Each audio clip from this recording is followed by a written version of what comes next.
हाय।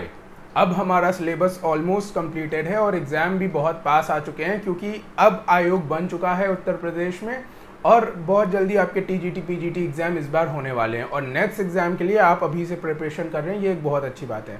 तो हाय, मेरा नाम है अक्षय और शुरू करते हैं इस वीडियो को, जिसमें हम आज आपको डेप्रीसिएशन पढ़ाने जा रहे हैं।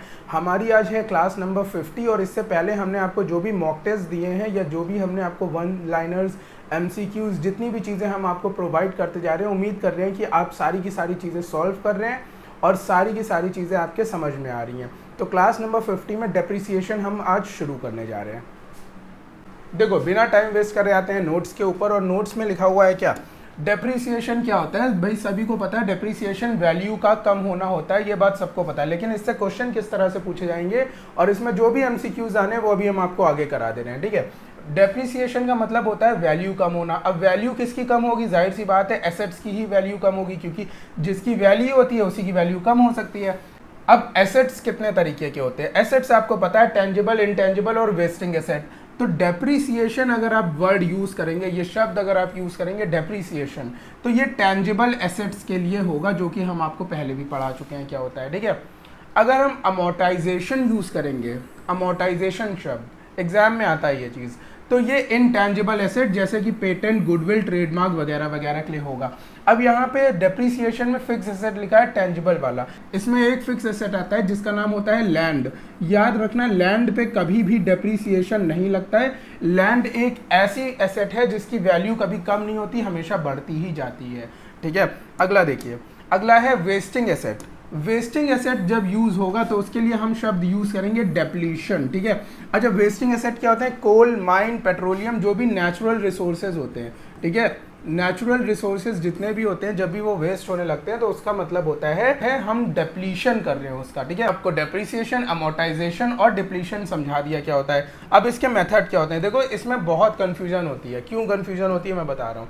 अगर एक नाम दिया होता है तो कंफ्यूजन ना होती। एक नाम हो गया भाई स्ट्रेट लाइन मेथड, और दूसरा आपको पता है अभी हम नीचे करेंगे WDV मेथड। तो स्ट्रेट लाइन मेथड के दो नाम और होते हैं, एक होता है ओरिजिनल कॉस्ट मेथड, एक होता है फिक्स्ड इंस्टॉलमेंट मेथड। ये आपको याद रखना पड़ेगा, इसमें कंफ्यूज नहीं होना है, क्योंकि WDV के भी दो नाम और होते हैं। ठीक है, वो अभी हम नीचे देखेंगे, ये आप अच्छे से समझ लो। SLM, ठीक है, SLM याद रखना, फिर OCM याद रखना और फिर FIM याद रखना। ठीक है, तो याद रखना है ताकि आप कंफ्यूज ना हो MCQs में।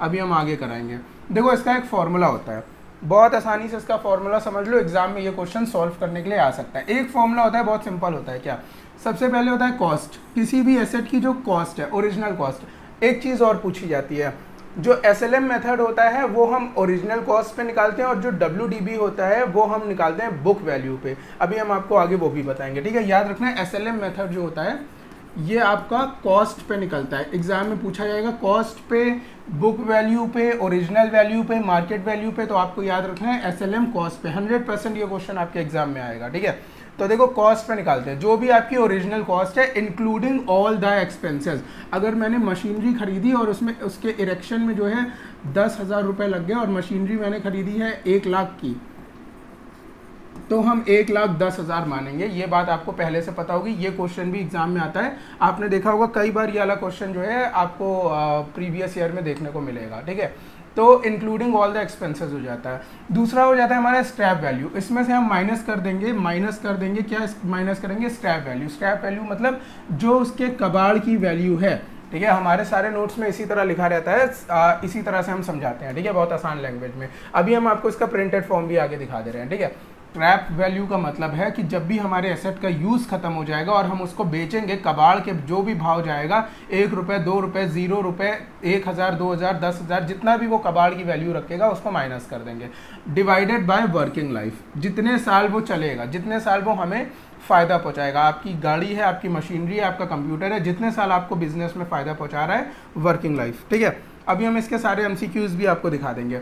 फॉर्मूला देख लो, cost minus scrap value upon working life, ये इसका फॉर्मूला होता है किसका, SLM का, स्ट्रेट लाइन मेथड का, जिसको हम OCM नाम से जानते हैं और SIM नाम से जानते हैं, FIM sorry, fix instalment method और ओरिजिनल कॉस्ट मेथड के नाम से जानते हैं। ठीक है, अच्छा इसका एक एग्जाम्पल फटाफट देख लो भाई। एग्जाम्पल कैसे होता है, एक मशीन है जिसकी कॉस्ट दी हुई है 1 लाख रुपये उसका जो स्क्रैप वैल्यू अगर ये ख़राब हो गई तो कबाड़ी भी नहीं खरीदेगा, ठीक है। ऐसी कौन सी मशीन हो सकती है, आप मुझे कमेंट बॉक्स में बताना।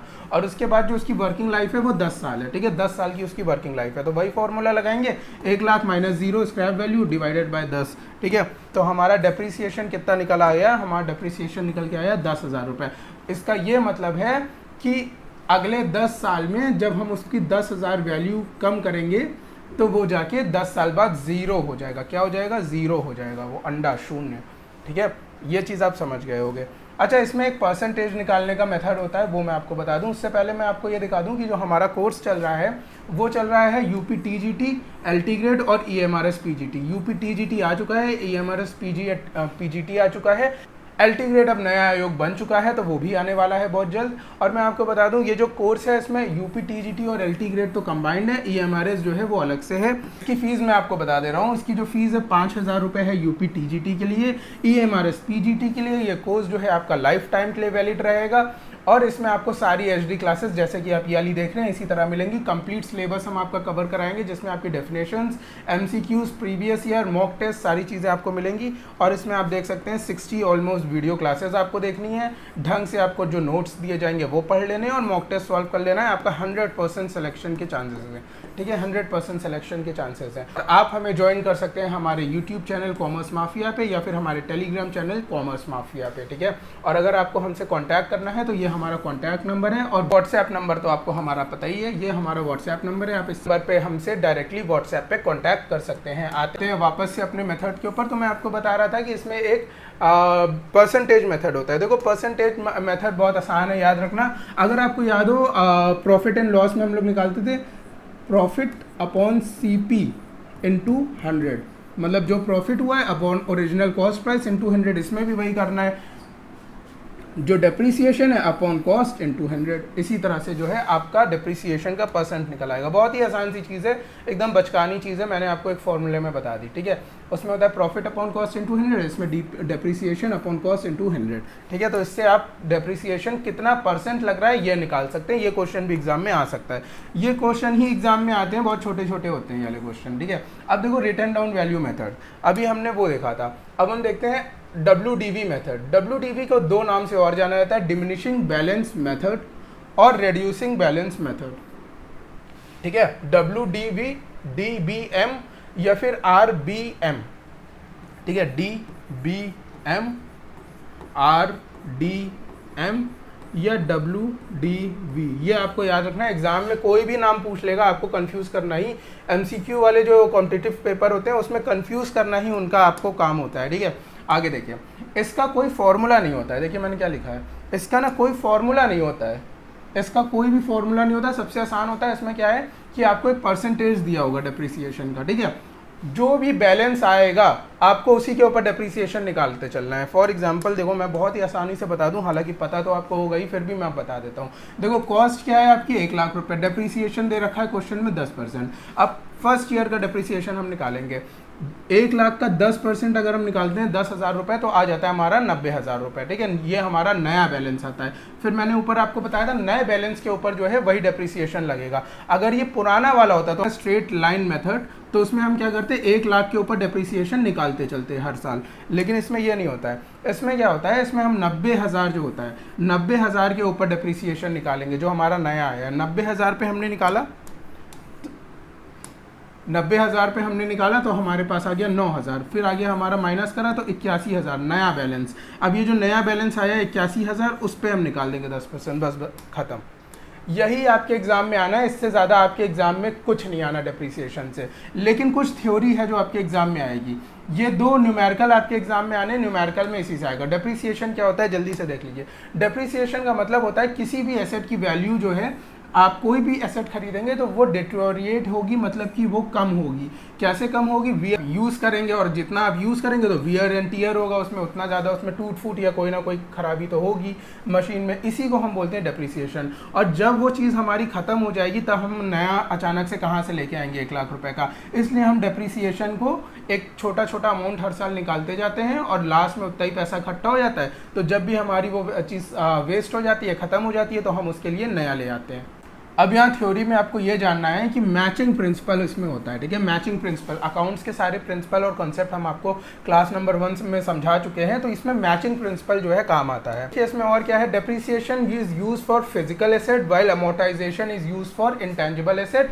लेकिन जो हमारे वेस्टिंग एसेट होते हैं उसके लिए हम टर्म यूज़ करते हैं डिप्लीशन। ये भी मैंने आपको बता दिया, यहाँ पे नहीं लिखा है तो ऊपर मैंने लिख दिया है, ठीक है। अब देखिए आगे, डेप्रिसिएशन की ज़रूरत क्यों पड़ती है। डेप्रिसिएशन की ज़रूरत पड़ती है to provide an unbiased, unbiased का मतलब होता है जिसमें पक्षपात ना हो, unbiased view of financial statement and not have inflated values reflected in the financial statement, ठीक है। पहला तो ये हो गया। दूसरा है for keeping the money with the organisation and not taking it away from the business. फिर अगला है आपका to even out the profit and reflect the true value. True value का मतलब हो गया कि जो ओरिजिनल वैल्यू है वही सिर्फ एक्सपेंस नहीं है, उसके साथ जो डिटोरिएशन, जो कि उसके अंदर वियर एंड टियर हो रहा है, वो भी वैल्यू हम ऐड करेंगे, ठीक है। फिर नेक्स्ट आ जाता है for replacing the old machinery. जैसा कि मैंने आपको बताया कि जब आपका ऑर्गेनाइजेशन में वो मशीनरी खत्म हो जाएगी तो आप जो है उसका एक अकाउंट बना के रखेंगे और इतने इतने पैसे हर साल निकाल के रखेंगे कि अचानक से आपको रिक्वायरमेंट पड़ी 1 लाख रुपए की मशीन की, जो आपने रिजर्व बना के रखा हुआ था उससे जो है तुरंत खरीद लिया, फॉर रिप्लेस कर दिया, ठीक है। फिर to avoid paying the extra charges to, देखो टैक्स में बचत करता है फिर ये, ठीक है। टैक्स में, गवर्नमेंट टैक्स में जो है बचत करवाता है आपकी। फिर देख लीजिए कॉजेज ऑफ डेप्रिसिएशन क्या होते हैं। देखो सबसे पहला तो डेप्रिसिएशन का कॉज होता है वियर एंड टियर, ये आपको पता होगा, ठीक है। सबसे पहले तो क्योंकि जो मशीनरी आप यूज़ कर रहे हैं लगातार उसमें कुछ ना कुछ खराबी आएगी ही आएगी, उसकी प्रोडक्टिविटी कम होती चली जाएगी इसलिए। दूसरा क्या है, many time machinery is likely to go obsolete with the time as newer invention. कभी क्या होता है कि आपने जो है iPhone 5 खरीदा, लेकिन आपका जो बिजनेस है व्लॉगिंग का उसमें अचानक से आपको ज़रूरत पड़ गई iPhone 13 की, क्योंकि अब ये आउटडेटेड हो गई टेक्नोलॉजी। अब लोगों को इस टेक्नोलॉजी के वीडियोस देखने हैं, अब लोगों को पानी वाले वीडियो देखने हैं, लेकिन अगर ये फ़ोन आप पानी में डुबोगे तो ख़राब हो जाएगा, ये डुबोगे तो ख़राब नहीं होगा, नया इन्वेंशन आ गया, ठीक है। तो ये हो गया आपका डेप्रिसिएशन का वजह। फिर देखो एक चीज़ आती है लीगल एक्सपायरी। आपको पता है कुछ गाड़ियां जो होती हैं आपने खरीदी तो हैं आज, लेकिन उनका 10 साल 15 साल 20 साल का टेन्योर होता है, उसके बाद वो गाड़ियां जो है इलीगल हो जाती हैं कि आप उसको रोड पे पोल्यूशन की वजह से नहीं चला सकते हैं, तो ये आपका एक डेप्रिसिएशन हो गया। फिर हो गया एक एक्सीडेंट हो गया, एक कोई परमानेंट डैमेज हो गया मशीन में, कोई ख़राब हो गई मशीन आपकी, गिर गई कहीं से, ठीक है, तो ये आपका एक हो गया। एक आपका रीज़न हो गया यूसेज राइट एक्सपायरेशन, मतलब कि जो आपका राइट है, कॉपीराइट है सॉफ्टवेयर और लाइसेंस का, उसका एक टाइम होता है कि आपका 3 साल का एक सॉफ्टवेयर चलेगा, 3 साल खत्म हो गए तो वो एक्सपायर कर गया, ठीक है। अब देखिए कॉजेज ऑफ डेप्रिसिएशन को हमने इस तरह से लिख रखा है। इंटरनल कॉज है wear and tear, disuse, maintenance, depletion. External cause ये आपके सामने लिखे हैं, ये भी आप पढ़ सकते हो, ठीक है। नेक्स्ट देख लेते हैं फैक्टर्स अफेक्टिंग डेप्रिसिएशन। सबसे पहला तो कॉस्ट ऑफ एसेट की उसकी कितनी कॉस्ट है। Depreciation is directly proportional to cost of asset. ये लाइन आप याद रखना, बहुत इंपॉर्टेंट लाइन है। ये ऐसी चीज़ें हैं जो लोग छोड़ देते हैं और फिर एग्जाम में आती है तो कहते हैं यार पेपर बहुत डिफिकल्ट आया था। Estimated useful life determines the division of depreciation proportionally, ये तो हमने आपको बताया यूजफुल लाइफ। और तीसरा है स्क्रैप वैल्यू। देखो ये वही चीज़ें हैं जो आपके फॉर्मूले में आती हैं, cost minus scrap value upon time, यही जो है आपका फॉर्मूला है और यही आपका डेप्रिसिएशन के फैक्टर्स हैं, ठीक है। नेक्स्ट देखिए मेथड कौन सा है, मैंने आपको ऊपर अच्छे से समझा दिया है। स्ट्रेट लाइन मेथड मैंने आपको समझा दिया है, ठीक है। फिर मैंने आपको जो है ये WDV वाले मेथड और उसके सारे नाम बहुत अच्छे से समझा दिए हैं। अब हम आ जाते हैं डायरेक्ट। अब देखो ये एक डेप्रिसिएशन अकाउंट बनता है, ये आपके में आएगा नहीं, PhD तो करने नहीं है आपको, है ना ही आपको बोर्ड का एग्जाम लिखना है, तो ये आप समझ लेना एक बार कि हम बैंक अकाउंट के नाम से लिखते हैं और बाय बैलेंस ब्रॉट डाउन कर देते हैं जो डेप्रिसिएशन लगने के बाद आता है। फिर यहाँ से वही बैलेंस ब्रॉट डाउन करते हैं, पहले कैरी डाउन करते हैं, फिर ब्रॉट डाउन करते हैं, उसके बाद फिर डेप्रिसिएशन लगाते हैं, फिर बाय बैलेंस कैरी डाउन, हर साल के लिए इस तरह से बनाते रहते हैं। हालांकि ये आपके एग्जाम में आना नहीं है, एकदम टोटली आपके लिए यूजलेस है ये चीज़। तो हम आ जाते हैं डायरेक्टली इसके जो MCQs हैं उसके ऊपर। देखो पहले MCQ देख लेते हैं फटाक से। Depreciation is what kind of expense to the business. तो सभी को पता है डेप्रिसिएशन एक रेवेन्यू है, लेकिन मैं आपको इसका रियल आंसर बताऊं तो डेप्रिसिएशन ना कोई रेवेन्यू है ना डिफर्ड रेवेन्यू है। आज ही हमारे जो पेड वाला ग्रुप है उस पर एक मैडम ने पूछा भी था कि डेप्रिसिएशन सर क्या है, तो मैं आपको अगर इसका बहुत सही आंसर बताऊं जो आयोग ना माने, वो ये होगा, लॉजिकल आंसर ये होगा कि ये ना रेवेन्यू है ना डेफर्ड रेवेन्यू है। कई लोग इसको डेफर्ड रेवेन्यू या रेवेन्यू सोचते हैं, ये एक्चुअली में एक नॉन कैश एक्सपेंस होता है, नॉन कैश एक्सपेंस। अगर आप टेक्निकल लैंग्वेज में जाओगे तो ये सही आंसर होगा, लेकिन आयोग आपका हमेशा इस आंसर को रेवेन्यू मानता है, तो आप भी रेवेन्यू ही लिखेंगे, ठीक है। नेक्स्ट देखिए,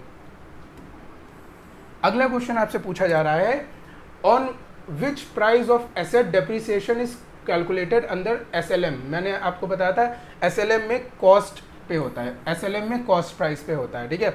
नेक्स्ट देख लीजिए, depreciation indicates in useful of assets. Depreciation क्या होता है, वैल्यू कम होना, वैल्यू कम होने को हम बोलेंगे रिडक्शन, ठीक है, रिडक्शन बोलेंगे वैल्यू कम होने को।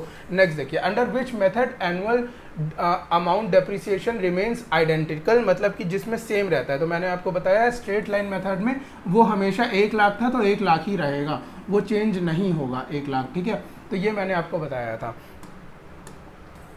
नेक्स्ट देखिए, विच of the following is not depreciable, इनमें से क्या चीज़ डेप्रिशिएबल नहीं होगी। मैंने आपको ऊपर बताया था लैंड, इसकी वैल्यू कभी कम नहीं होती है, ये कभी भी डेप्रिशिएट नहीं करता है। अगला देखिए, under which method of depreciation the value of asset never become the zero. तो बताऊं, जो मैंने आपको दूसरा पढ़ा था RBM, अगर आपको याद हो, ठीक है, मैंने कहा था वो किसी भी नाम से पूछा जा सकता है, तो रिड्यूसिंग बैलेंस मेथड जो है इसमें नहीं होता है, ठीक है। नेक्स्ट देख लेते हैं,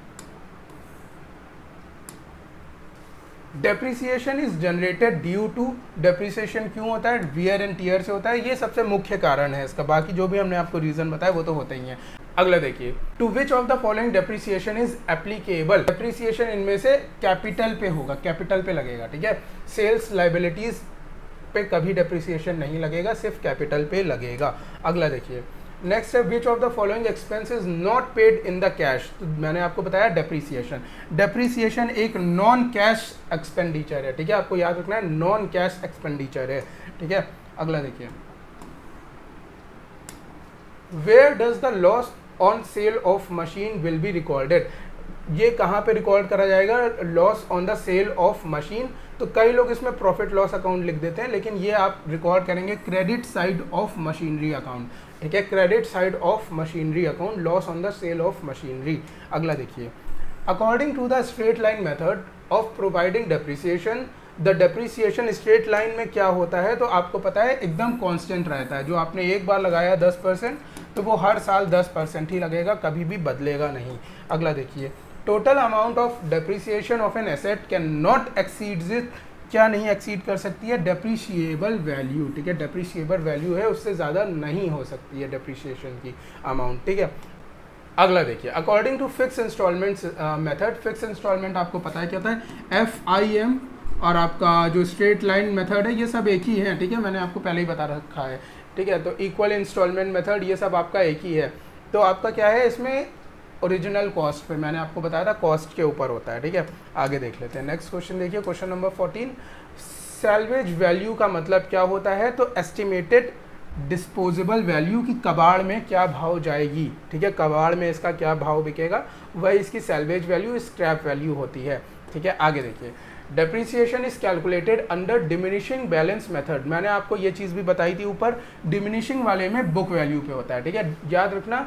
एक होता है हमारा डिमिनिशिंग बैलेंस मेथड, एक रिड्यूसिंग बैलेंस मेथड, और एक होता है हमारा WDV, ये एक ही नाम है, ठीक है, ये तीनों एक ही चीज़ हैं, और तीनों का बुक वैल्यू पे होता है। जबकि जो हमारा FIM था और जो हमारा स्ट्रेट लाइन मेथड था, ये आपका जो है स्ट्रेट लाइन मेथड में आता है, इसमें जो है आपका कॉस्ट पे होता है, याद रखना इस चीज़ को, ठीक है। ये एक ही नाम है, ये नाम अलग अलग नामों से पूछते हैं, इसलिए जो है स्टूडेंट कंफ्यूज हो जाता है एग्जाम में, ठीक है, तो ये आपको याद रखना है। अगले क्वेश्चन पे देखिए, depreciation amount charged on machinery will be debited to, ये आपको मैंने पहले ही बता दिया, डेप्रिसिएशन अकाउंट, ठीक है, डेप्रिसिएशन अकाउंट। नेक्स्ट है, in accounting becoming out of date या ऑब्सोलीट को क्या बोला जाता है, इसको ऑब्सोलेंस बोला जाता है, ठीक है। ऑब्सोलेंस का मतलब है आउट ऑफ डेट निकल जाना, जैसे कि आपका iPhone 5 वाला एग्जांपल मैंने अभी ऊपर बताया था, फिर iPhone 13 आ गया, तो अब इसका जो है वैल्यू खत्म हो गया, iPhone 13 नई टेक्नोलॉजी हो गई, ये आउट ऑफ डेट हो गई टेक्नोलॉजी, ये ऑब्सोलीट हो गई, ठीक है।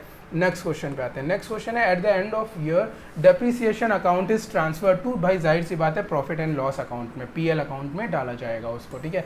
अगला देखो, the depreciation charge on the asset will be credited to, ये आप क्रेडिट किस में करेंगे, ये आप क्रेडिट करेंगे एसेट अकाउंट में, depreciation charge on the asset will be credited to asset account, याद रखना एग्जाम में हर बार ये वाला क्वेश्चन भी पूछा जा रहा है। Depreciation charge under diminishing method क्या होता है? देखो डिमिनिशिंग मेथड का मैंने आपको पहले बता रखा है कि ये डिक्रीज करेगा हर साल। याद रख लेना वो नाम जो मैंने बताया, reducing balance method, diminishing balance method और WDV, एक ही चीज़ है ये सारे के सारे, ठीक है। अगले पे आते हैं। देखो अगला एक न्यूमेरिकल दिया है, आप लोग खुद इसको सॉल्व कर लेना, मैंने आपको पूरा समझा दिया है, ठीक है। टाइम दिया है, आपका स्क्रैप वैल्यू दिया है और कॉस्ट दिया है, ठीक है। इसको माइनस करके अपना परसेंटेज निकालोगे तो आपका आंसर आ जाएगा 6800, ठीक है। तो ये मैंने आपको ऊपर सिखाई दिया है। Depreciation start on machinery from the date, कब से स्टार्ट होता है? ये क्वेश्चन TGT में हर साल पूछा जाता है। कुछ लोग कहते हैं परचेज से, कुछ लोग कहते हैं यूज से, कुछ लोग कहते हैं ऑल ऑफ द अबव, कुछ लोग कहते हैं इंस्टॉलेशन से। आपको याद रखना है जिस दिन से वो मशीनरी जो है यूज में आएगी। देखो आयोग ने एक बार, मैं आपको बता दूं, यूपी TGT ने एक बार इसका आंसर जो है परचेज से मान रखा है, एक बार, ठीक है। और मैं आपको बताऊं यूथ की जो बुक है उसके अंदर भी ये चीज़ आ जाएगी कि भाई जब से आप परचेज करोगे तब से शुरू हो जाएगा, लेकिन जो सही आंसर इसका आएगा वो पुट इनटू द यूज़ है, ये आपको जो है सही देखने को मिलेगा कई सारी बुक्स में। तो ये कंट्रोवर्शियल क्वेश्चन है और ये एक ऐसा क्वेश्चन है जो हर साल आता है, ठीक है। अगले क्वेश्चन पे आते हैं। फिर अगला क्वेश्चन आपका न्यूमेरिकल दिया हुआ है, मैंने फॉर्मूले वगैरह आपको बता ही रखे हैं। डिमिनिशिंग बैलेंस पे है, आपको जो है इसको निकालना है। 2004 तक के लिए दिया है और कितने साल के लिए डिप्रिसिएशन लग रहा है at the end of the 3rd year, ठीक है। 3 साल तक के लिए आपको डिमिनिशन करना है भाई। 10,000 के ऊपर 25% निकालना, फिर जो वैल्यू है उसके ऊपर फिर 25 निकाल देना, फिर जो वैल्यू है उसके ऊपर फिर 25 निकाल देना, फिर उसको 1000 के लिए सोल्व कर दिया गया तो प्रॉफिट एंड लॉस उसका बता देना, आपका आंसर आ जाएगा 3219, ठीक है। बहुत ही आसान सी चीज़ है और लॉस आएगा ये, ठीक है। अगला देखिए, कॉस्ट ऑफ द मशीनरी के, ये फिर से आपका कुछ दिया हुआ है, तो इसको भी स्ट्रेट लाइन मेथड के अंदर सॉल्व कर लेना, बहुत ही आसान सी चीज़ है, ठीक है। फिर आप एक क्वेश्चन दिया है, मशीनरी को डेप्रिशिएट किया जा रहा है 2000 पर साल से, मतलब वैल्यू कम नहीं हो रही है डेप्रिसिएशन की, तो ये कौन सा हो जाएगा? स्ट्रेट लाइन मेथड हो जाएगा, ये तो मैंने आपको ऊपर अच्छे से बता दिया है। नेक्स्ट क्वेश्चन पूछा जा रहा है, विच method of depreciation is suitable when expenditure on repairs and maintenance increases at the machine grows old. जैसे जैसे मशीन ग्रो कर रही है वैसे वैसे जो है उसके एक्सपेंडिचर बढ़ते जा रहे हैं, तो यहाँ पे सही हो जाएगी, बढ़िया मेथड हो जाएगी स्ट्रेट लाइन मेथड, क्योंकि हमने इसमें फिक्स रखा हुआ है डेप्रिसिएशन का अमाउंट, ठीक है। फिर देखिए नेक्स्ट है, according to the income tax act which method of charging depreciation is provided. तो आपको याद रखना है रिड्यूसिंग बैलेंस मेथड, यही इनकम टैक्स एक्ट में यूज करी जाती है। अगला क्वेश्चन आपसे पूछा गया, depreciation on asset is provided with the objective of. तो आपको याद रखना है सारे के सारे ऑब्जेक्टिव ये मैंने आपको पढ़ा रखा है। अमोर्टाइजेशन का मतलब क्या होता है? तो मैंने आपको बताया था इनटेंजिबल एसेट्स होते हैं। अमोर्टाइजेशन जो होता है आपका इनटेंजिबल एसेट्स के लिए होता है, मैंने अभी आपको ऊपर बताया था। Total cost of fix asset include, ये आपका सारी की सारी चीज़ें इंक्लूड करता है, ठीक है। Freight, installation, purchase of fix asset, ये सारी की सारी, तो इसका आंसर हो जाएगा डी। यहाँ लिखा नहीं है, इसका आंसर हो जाएगा डी। नेक्स्ट क्वेश्चन आपसे पूछा है, which of the following statement is false. तो स्टेटमेंट हम लोग देख लेते हैं सारी की सारी। Provision for depreciation account is debited when provision for depreciation account is created. जी नहीं, ये गलत स्टेटमेंट है। Depreciation is non cash charge that is no cash goes out of business, thus it is credited to profit and loss account. जी नहीं, the term depreciation and amortization is the same। जी नहीं, ये तीनों के तीनों चीज़ें अलग हैं। डेप्रिसिएशन फिक्स एसेट, डिप्लीशन जो है wasting asset, amortisation intangible asset. तो इसका आंसर हो जाएगा D, all of the above. सारी की सारी स्टेटमेंट जो है ये गलत दी हुई है यहाँ पे, ठीक है। और कोई क्वेश्चन बचा क्या? हाँ, एक आखिरी क्वेश्चन और बचा है, वो भी देख लेते हैं। 2000 paid as the wages for erecting the machine should be debited to. मैंने ये चीज़ आपको पहले ही बता दी थी कि ये मशीनरी अकाउंट के साथ जाएगा। मशीनरी के साथ जितने भी खर्चे हो रहे हैं ये सब के सब जुड़ के जो है मशीनरी अकाउंट में चले जाएंगे, ठीक है। तो ये आपको याद रखना है। तो देखो इस क्लास में हमने आपको MCQs करा दिए, प्रैक्टिकल करा दिया, थ्योरी करा दिया, डेप्रिसिएशन आपको पूरा समझ में आ गया होगा। डेप्रिसिएशन में कोई ऐसी चीज़ नहीं है जो अभी आपको समझ में नहीं आई होगी। अगर आपने ये क्लास पूरी देख ली है, समझ ली है, तो आप ये मान के चलिए एग्जाम में आपके 3 से 5 नंबर पक्के हो जाएंगे अकाउंटेंसी में, क्योंकि इससे क्वेश्चन आना ही आना है। कॉन्सेप्चुअल क्वेश्चन इससे आते ही आते हैं। और ये वीडियो हमने आपको डेमो क्लास के लिए सबको दे रखा है, तो इस वीडियो को लाइक शेयर सब्सक्राइब कर देना और आपके जितने भी दोस्त हैं सबको शेयर कर देना जिसे भी ज़रूरत हो, ताकि उनका भी पेपर अच्छा हो जाए, उनकी भी प्रिपरेशन अच्छी हो जाए। तो मिलते हैं आपसे फिर नेक्स्ट वीडियो में, तब तक के लिए थैंक यू सो मच।